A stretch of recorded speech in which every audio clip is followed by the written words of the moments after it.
Jessica Corry is a Republican activist and mother of 2 young girls. She is also a marijuana advocate who says Republicans should get behind the movement. She joins us now live from Denver. Jessica, why should the GOP get behind this? This is really about more than just pot. It's about endorsing a future for this country where we don't rely on the government to enforce our moral behavior. If people want to smoke pot and sit on their couch, I don't have a problem with it as long as it's not hurting somebody else.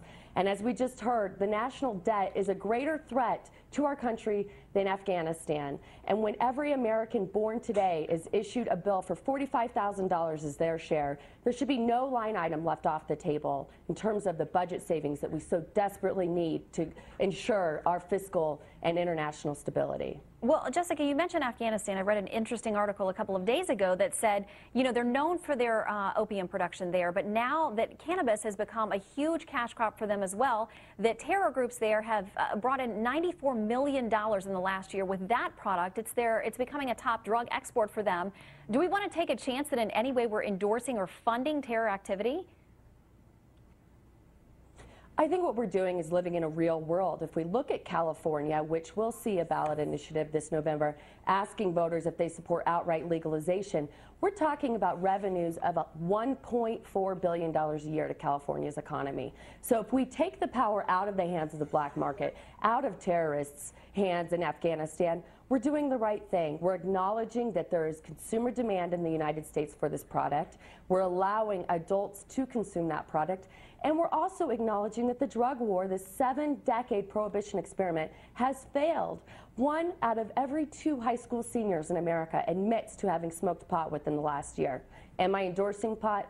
By no means. But what I'm saying is, let's try a new approach. Let's take power out of the hands of international terrorists, and let's make some money while we're doing it. Well, Jessica, you mentioned that so many young people admit that they're smoking pot. I find it very interesting that Columbia University issued its own findings saying that of those kids who do smoke pot, 85% of them say that they are much more willing to try things like cocaine. I mean, where do we draw the line? I mean, there has to be some moral high ground somewhere in here. Well, the question is not whether we should endorse cocaine or endorse marijuana or mushrooms or alcohol or anything else. It's about effective public policy, and we know this, that when it comes to preventing children from using drugs, parents truly are the anti-drug. And so these studies may show correlations, they may not. I think it's very hard to demonstrate correlation between marijuana and any other sort of more serious drug. But the fact of the matter is, the policies that we have in place now aren't working. We have nearly 1 million Americans a year arrested for marijuana-related offenses. That is a failed policy. We have crumbling schools, highways, and roads. And again, we are giving each American, the moment they're born, a $45,000 bill for their share of the national debt.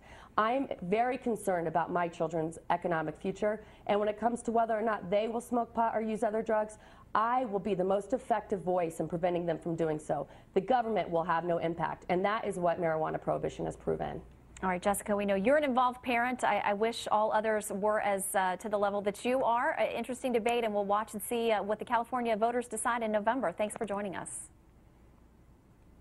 Thank you. These are exciting times.